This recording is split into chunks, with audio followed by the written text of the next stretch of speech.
But with the emergence of modern astronomy and evolutionary biology, the book of Genesis hasn't held up as well. But hang on, because researchers in Turkey now claim they found indisputable evidence that the story of Noah's Ark was not a cautionary tale about the consequences of forsaking God, but a verifiable historical event. For thousands of years, people have wondered what happened to Noah's Ark, the massive wooden vessel described in the Bible. According to the book of Genesis, it was built to save Noah, his family, and two of every kind of animal from a global flood sent by God. Thanks to new evidence of Noah's Ark, researchers say they have 3D images of what they believe is the Ark in the Ararat Mountains in Turkey. While many have treated it as a story of faith or myth, others have gone a step further, searching for physical evidence that such a vessel once existed. Now, claims are emerging that Noah's Ark may have been discovered in Turkey, sparking renewed interest in one of history's most enduring mysteries.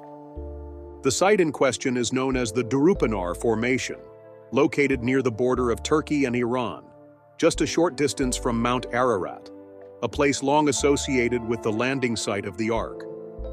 The discovery has reignited global debate, drawing attention from both religious communities and the scientific world. The Durupinar site isn't exactly new.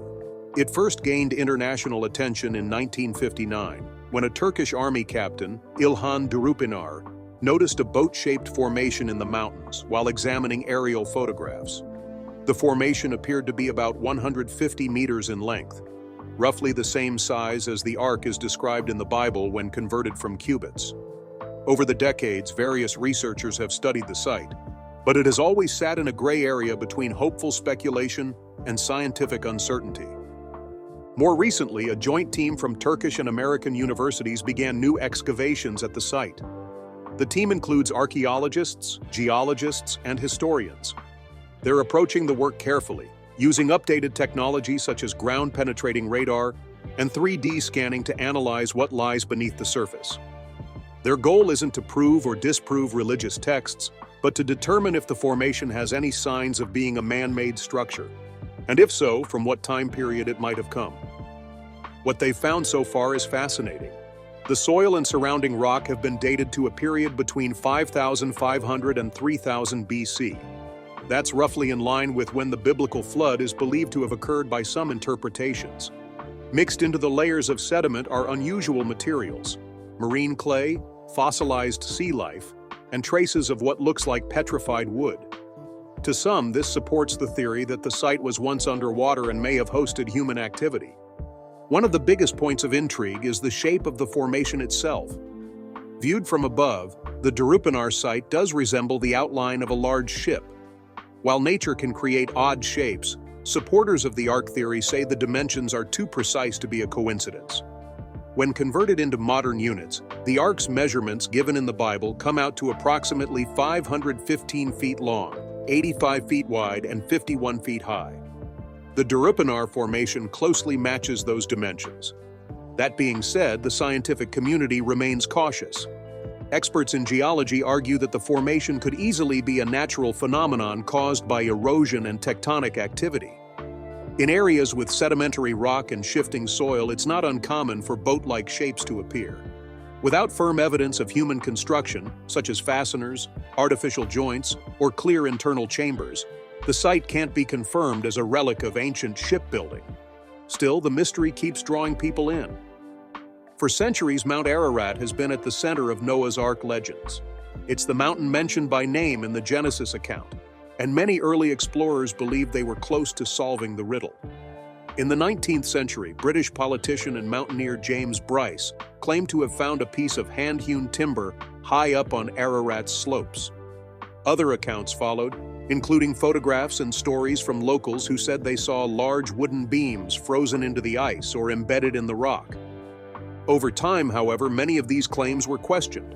The evidence often lacked documentation or was based on second-hand accounts. In some cases, the wood turned out to be volcanic rock or simply ancient tree remains with no relation to a boat. Nonetheless, the hope of finding something definitive has never really gone away. As technology advances, so does the possibility of uncovering clearer answers. The team working at Durupinar now is using methods that weren't available decades ago. Ground-penetrating radar, for example, has helped researchers detect what they believe might be chambers or bulkhead-like structures underneath the surface. These findings, while promising, still need thorough validation. Interestingly, some of the items found at the site add to the mystery rather than solving it. Fragments of seashells have been discovered far from any current coastline.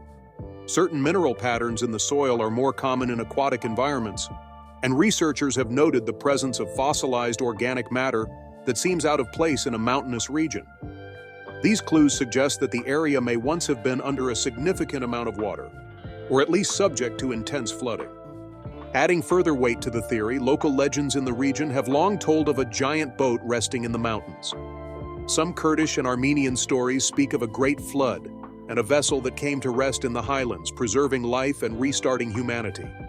While folklore isn't hard evidence, it often preserves memories of real events, sometimes distorted over time. Yet, as compelling as the site may be, many scientists urge restraint. There is a clear difference between archaeological curiosity and religious conviction. To label the Durupinar formation as Noah's Ark, without indisputable proof, risks oversimplifying a complex story that spans centuries, cultures, and beliefs. Even within Christian circles, opinions are divided. Some see the discovery as a reaffirmation of their faith. Others prefer to view the Ark as a symbolic narrative, focusing more on its message than on its historicity. In scientific circles, the focus remains on empirical evidence. For them, the real value of the site is what it might tell us about ancient settlement patterns, climate events, and regional history, not necessarily its role in a biblical story. So where does this leave us? The Durupinar Formation continues to be a place of intrigue, attracting explorers, researchers, and believers alike. It stands as a crossroad where ancient myth and modern science meet. Whether it turns out to be the actual Ark, a natural geological oddity, or something entirely unexpected, it has already sparked valuable conversations about faith, history, and our desire to connect with the past. One thing is clear: the search for Noah's Ark is not just about a boat. It's about understanding where stories come from, why they endure, and how they shape the way we view the world today. Whether through the lens of religion or science, people are drawn to the mystery, one that continues to unfold, layer by layer, beneath the rocky slopes of eastern Turkey. And while the world waits to see what future excavations might reveal, the story of Noah's Ark, real or symbolic, remains one of humanity's most captivating legends. The idea that a single vessel might have carried the future of life across the waters of destruction is as powerful today as it was thousands of years ago. This ambitious project is led by Ken Ham, an Australian-born Christian speaker and founder of the organization Answers in Genesis. The idea behind the Ark encounter is to bring the story of Noah's Ark to life, not through excavation or ancient texts, but by building it exactly as the Bible describes it, using modern construction methods. The park spans more than 800 acres of land in Williamstown, Kentucky. It's an enormous site, even larger than some of the most well-known theme parks in the United States. The centerpiece of the park is the Ark itself, which measures 510 feet long, 85 feet wide, and 51 feet high, dimensions that closely follow the specifications found in the Book of Genesis when translated into modern units.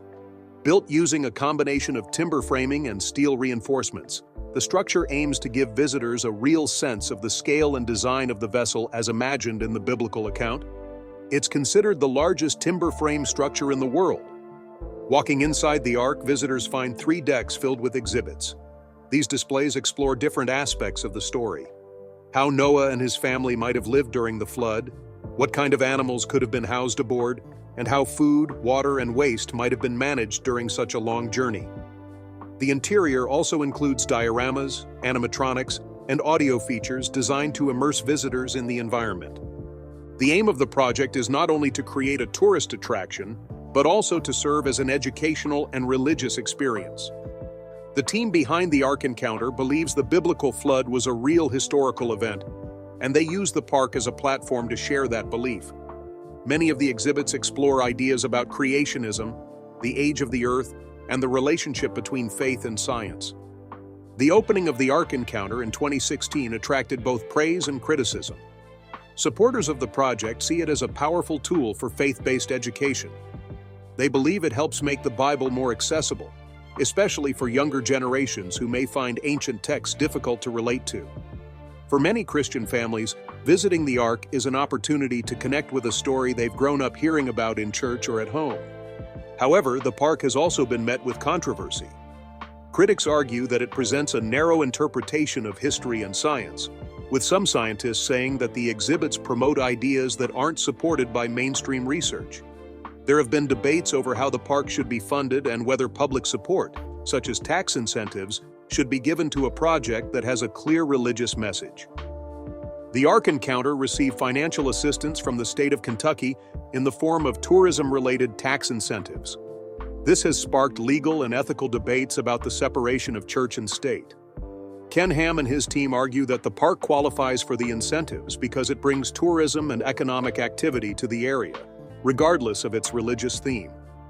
In the end, the state allowed the project to move forward with the tax benefits, and the ARK encounter has since become a major tourist destination, drawing over 1 million visitors annually. Beyond the ARK itself, the park includes additional attractions. There's a zoo featuring animals from around the world, a large restaurant and gift shop, and seasonal events such as light shows during the holidays. Ken Ham has also announced plans to expand the park even further. Future additions include a Tower of Babel exhibit and a life-size model of ancient Jerusalem. The Tower of Babel section, in particular, is expected to feature a ride similar in style to some of the immersive attractions found at large commercial theme parks. All of these features point to a growing trend of faith-based experiences that blend entertainment with education. For those who believe in the literal truth of the Bible, the ARK encounter provides a tangible walk-through version of sacred history. For others, it's a chance to explore one interpretation of ancient stories in a setting that encourages curiosity and discussion. What makes the ARK encounter unique is that it doesn't claim to have uncovered the ARK. Instead, it creates an imaginative reconstruction, allowing people to see what the ARK might have looked like and to think about what life aboard such a vessel could have involved. It's not an archaeological site or a scientific lab, but rather a themed environment that presents a specific viewpoint, with the goal of reinforcing faith and biblical literacy. This approach has sparked conversations about how stories from religious texts should be presented to the public. Is it enough to simply read about these events, or is there value in experiencing them in physical form? Museums around the world reconstruct ancient homes, tombs, and temples, giving people a closer look at life in the past. The ARK encounter does something similar, though with a distinctly religious foundation. Whether or not one agrees with the ideas behind it, the ARK encounter reflects a broader cultural interest in exploring the intersection between belief, history, and storytelling. It offers one version of the Noah's Ark narrative brought to life in wood, light, and sound. Visitors are encouraged to engage with the material, ask questions, and think about how this ancient story fits into their view of the world. The ARK also raises questions about how we pass down stories across generations. For many families, the story of Noah is one of the first Bible stories they learn. It's often simplified for children: animals boarding 2 by 2, a rainbow appearing in the sky. But the deeper themes are still there. It's a story about judgment, survival, obedience, and renewal. The ARK encounter attempts to capture both the simplicity and the depth of this tale. In many ways, the project mirrors humanity's enduring fascination with the flood story itself. While some people search for physical evidence in the mountains of Turkey, others are content to build replicas, craft narratives, and keep the story alive through experience. Both efforts reflect a shared desire to connect with something ancient and meaningful. The ARK encounter may not provide answers to questions about whether the flood actually happened or where the real Ark may have landed, but it does highlight the ongoing importance of the story. In a world filled with modern challenges, many people still look to ancient stories for guidance, hope, and a sense of purpose. As more attractions are planned and the park continues to grow, it's likely that the ARK encounter will remain a significant feature of the cultural landscape in the United States. It blends faith, architecture, education, and tourism in a way that few other projects have managed to do. It also serves as a reminder that stories like that of Noah's Ark are not just relics of the past. They are living narratives, constantly being reshaped, retold, and re-experienced in new and unexpected ways. Deal's theory differs significantly from the mainstream Ararat narrative. According to him, the Ark came to rest not on the peak of Mount Ararat itself, but further south, at a high-altitude area near a mountain now referred to as Mashur Dag. His argument is built on a mix of archaeology, historical linguistics, and interpretation of ancient literature, including references from the Epic of Gilgamesh, a Mesopotamian story that predates the Bible and also includes a dramatic flood account. The mountain in question rises to an elevation of about 7,400 feet. Deal believes that the Ark initially came to rest at the summit, but over time was dragged downhill due to environmental factors like earthquakes, landslides, and erosion. He suggests that this slow movement down the mountain left physical traces, such as indentations and structural remnants, which could still be observed today if one knows where to look. Part of Deal's argument is based on the meaning of the place names found in the area. For instance, the name Mesha is interpreted to mean pulled out of water, while Nakshuan, a location nearby, has been translated by some to mean Noah's Zion. These linguistic clues, according to Deal, point toward a strong connection to the biblical flood story. He argues that these names are not coincidental, but are instead historical markers left behind by early post-flood settlers. In his visits to the region during the 1990s, Deal explored these sites and reported discovering ancient building foundations, terraces, and other signs of human habitation.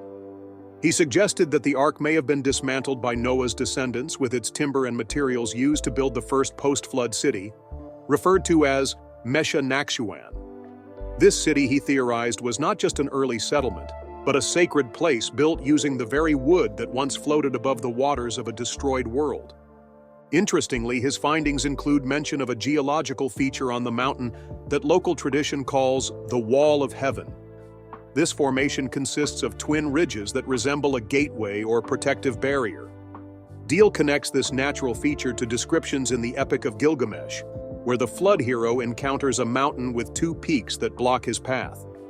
He believes this is a symbolic and physical match to the site he studied, further reinforcing his claim that Mesha Mountain, not Ararat, is the true landing place of the Ark.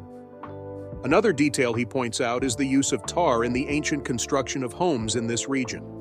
According to his research, tar was found on the rooftops of some early structures, something that may support the idea that the Ark, which was said to be coated in pitch, was used as a source of building material. In his view, this offers tangible evidence of the repurposing of the Ark's components to form part of the earliest post-flood civilization. While Deal's theory is rich in detail and certainly thought-provoking, it has not been widely accepted by mainstream archaeology or biblical scholarship. Many experts argue that the evidence presented so far, while interesting, is not sufficient to confirm such a bold claim.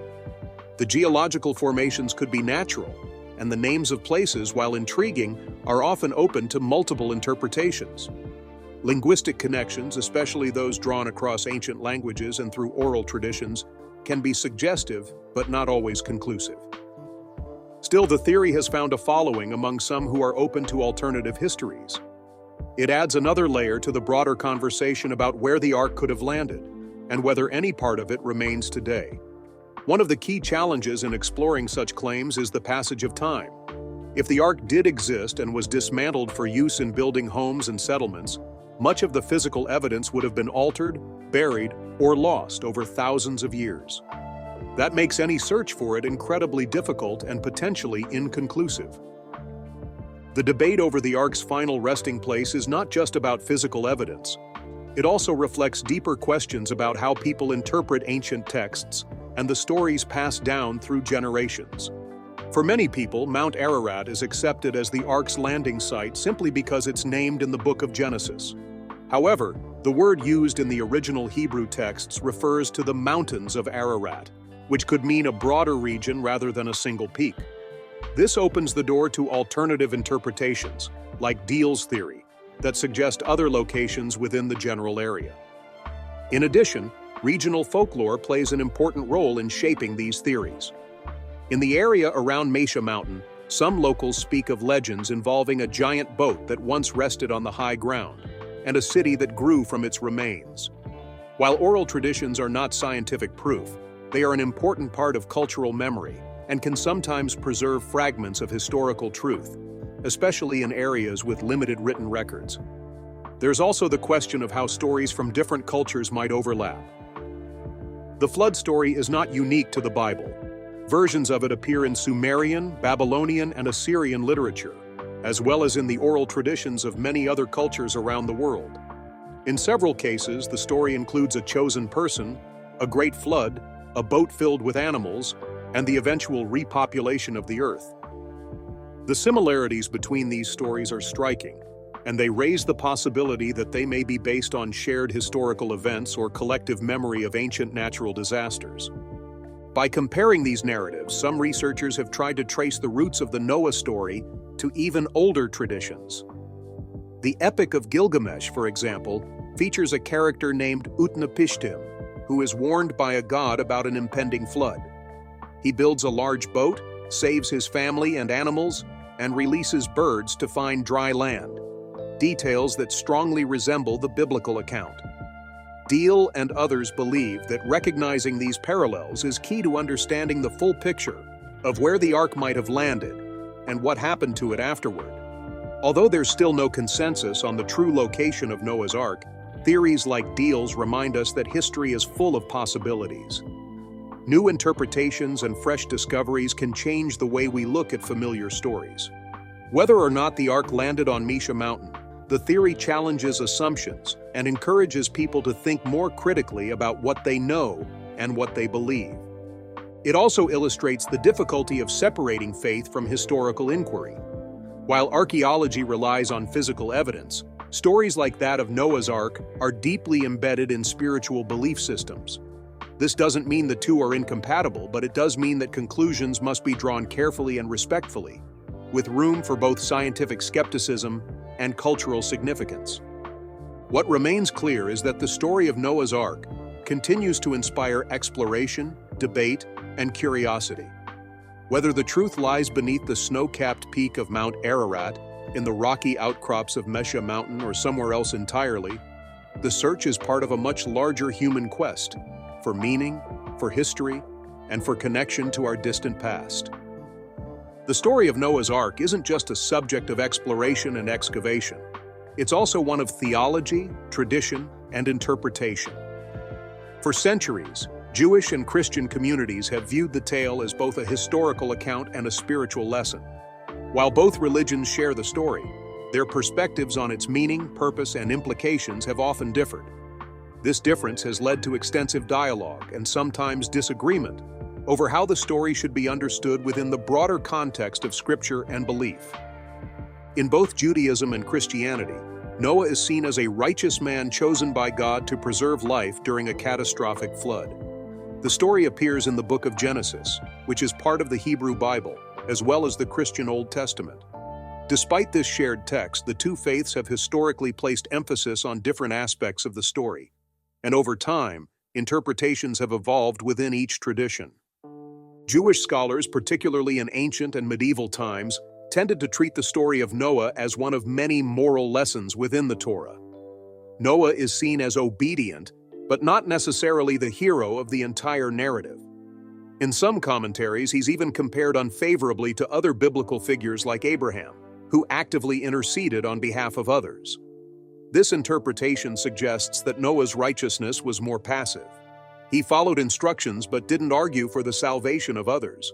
In contrast, many Christian interpretations elevate Noah as a symbol of faith and divine favor. The New Testament, particularly in the books of Hebrews and 1 Peter, references Noah as a man who acted on faith in the face of a coming judgment. Early Christian writers often use the ark as a metaphor for salvation through Christ. The ark becomes a symbol of refuge from sin, and Noah's journey is likened to the journey of faith. These theological differences have occasionally led to tension, especially when discussions broaden into how each tradition views concepts like judgment, grace, and covenant. The flood itself, whether understood literally or metaphorically, raises questions about divine justice and mercy. Why would a loving God destroy nearly all life? How do we interpret stories of punishment alongside those of redemption? The idea of covenant is particularly important in both traditions. After the flood, the Bible describes a covenant between God and humanity, marked by the rainbow as a sign that such a flood would never happen again. In Judaism, this covenant is viewed as a universal promise made with all of humanity, not just the Israelites. It sets the stage for later covenants that become more specific, such as those with Abraham and Moses. Christian interpretations often connect this covenant with broader themes of divine salvation, linking the rainbow to the promise of redemption through Jesus. This shift in emphasis, from a universal agreement to a Christ-centered promise, reflects the theological divergence between the two faiths. Over time, these differences have shaped how communities interpret not just the story of Noah, but the entire relationship between God and humanity. In more recent centuries, particularly following major historical events like the Holocaust, scholars and theologians have revisited these stories with fresh perspectives. They've asked how ancient texts should be understood in a modern context, and how interpretations may have contributed to either dialogue or division between faith groups.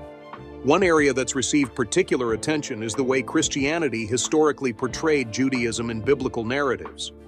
Some passages in the New Testament, especially those in the Gospel of Luke and the Acts of the Apostles, have been interpreted by some as being critical of Jewish practices. Others argue that these passages reflect internal debates within early Jewish communities during a time of great religious and political change. Scholars have spent decades trying to understand whether these texts contain inherent bias or whether they've simply been misunderstood and misused over time. The story of Noah and the flood becomes a lens through which these broader questions can be explored. How do ancient texts reflect the values and tensions of their time? How do we interpret stories of destruction and survival in a world that has witnessed immense suffering and loss?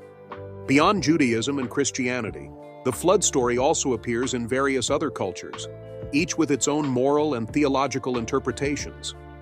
In Mesopotamian myths like the Epic of Gilgamesh, the flood is sent by gods who have grown tired of humanity's noise and behavior.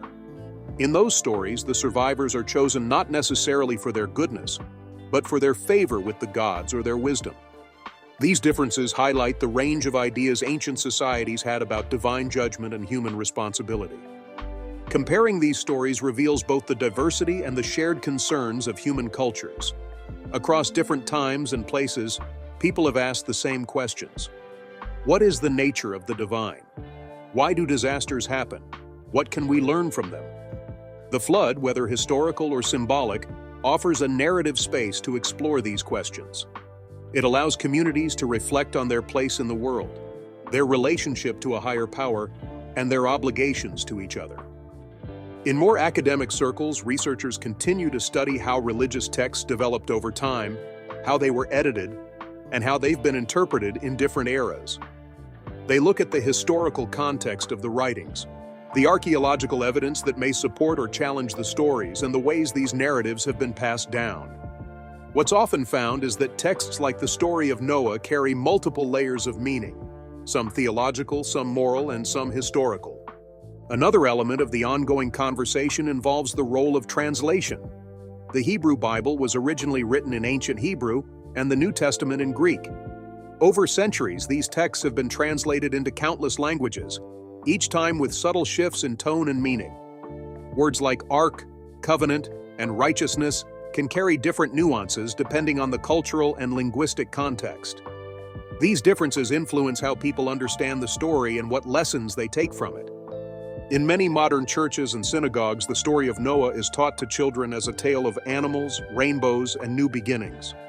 But among scholars, theologians, and clergy, it's recognized as something much deeper, a story that speaks to existential questions about life, morality, and the divine-human relationship. That dual role, as both a children's story and a theological cornerstone, gives it a unique place in religious education and cultural identity.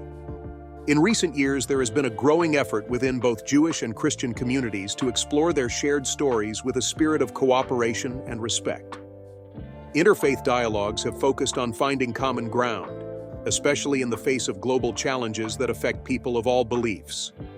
The story of Noah, with its themes of preservation, second chances, and hope after disaster, is often used as a point of connection. Ultimately, the discussion around Noah's Ark is about more than just a boat or a flood. It's about how humans seek to understand their world through story, symbol, and tradition. It's about how ancient texts continue to shape modern thought, and how different interpretations can either divide or unite people across cultures and beliefs. Whether approached as history, metaphor, or spiritual guidance, the story continues to be relevant. It invites reflection not only on past events, but on how we respond to crisis, how we rebuild, and how we relate to one another in times of uncertainty.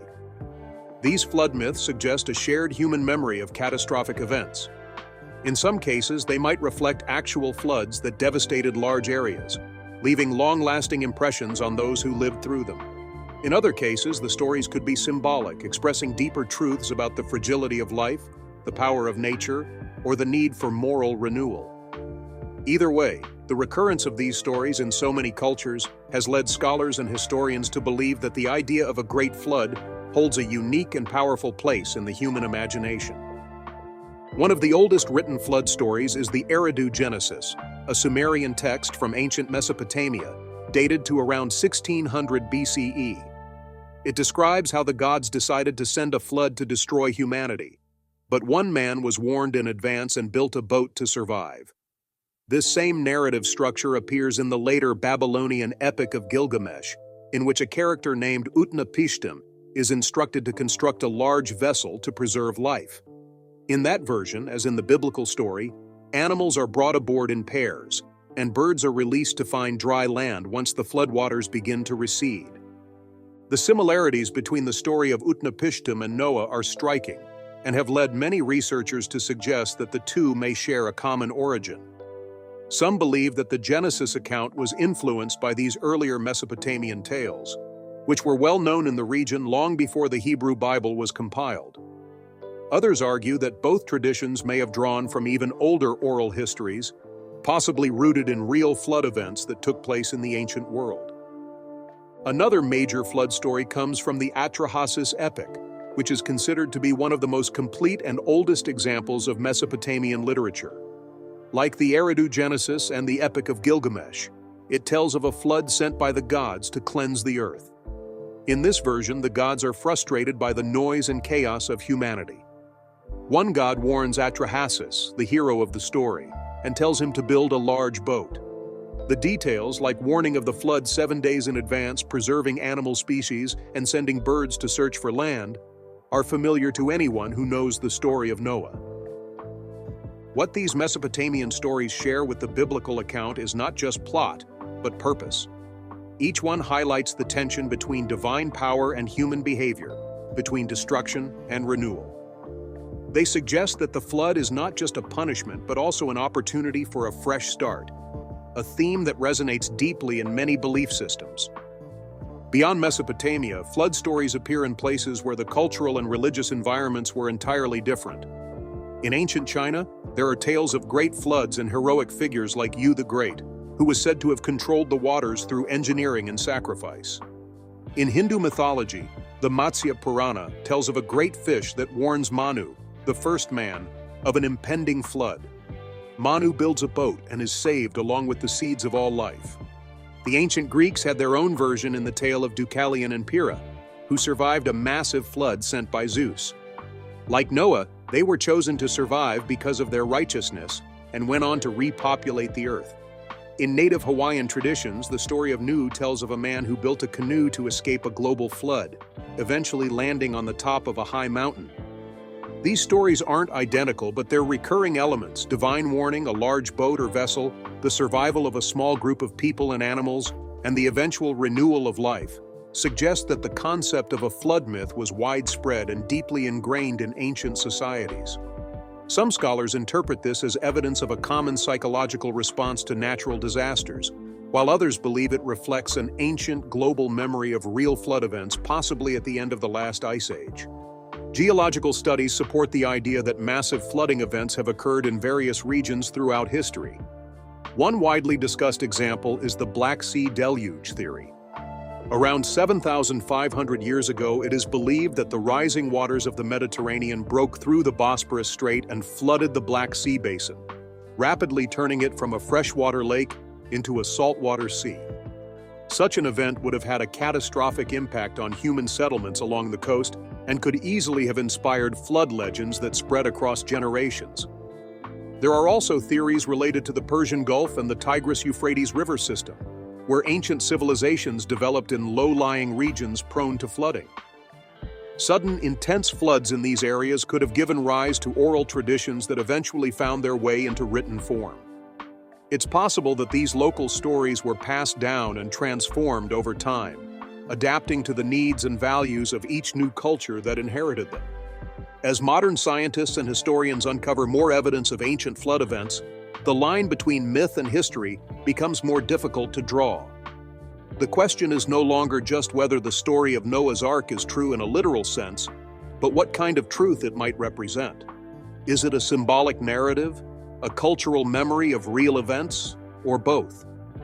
Meanwhile, efforts to uncover physical evidence of Noah's Ark continue, such as the scans conducted in eastern Turkey at sites like the Durupinar Formation.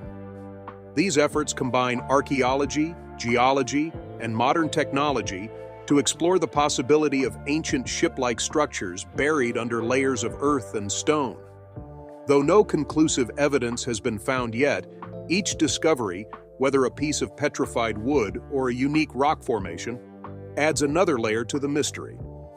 At the same time, projects like the ARK encounter in the United States and various museum exhibitions around the world show that people remain deeply interested in the flood story, not just as a historical puzzle, but as a powerful narrative about resilience, survival, and the human relationship with the divine. The continuing fascination with the story speaks to its relevance in our modern world, where environmental challenges and moral questions still shape our collective consciousness. The persistence of the flood narrative across time and culture reveals something important about how we understand our place in the world. Stories like that of Noah's Ark help us process the idea of catastrophe, of sudden loss, and the hope of beginning again. Whether through religious faith, cultural memory, or scientific investigation, these stories remind us that humans have always been storytellers, seeking meaning in chaos, looking for patterns in history, and finding hope in the possibility of renewal. As we learn more about our past and discover how different traditions preserved similar ideas in unique ways, we also gain insight into what connects us. The story of a world reshaped by water and rebuilt through human courage and divine guidance is not just a tale from a single book or culture. It's a shared reflection of humanity's ongoing search for understanding, belonging, and meaning in a world that can be both beautiful and unpredictable. Whether the Ark ever truly existed as described, or whether it stands as a symbol of our shared resilience and faith, the story continues to hold a special place in the human journey. It bridges the gap between myth and memory, between the ancient and the modern, inviting us to explore who we are, where we come from, and how we face the storms of life.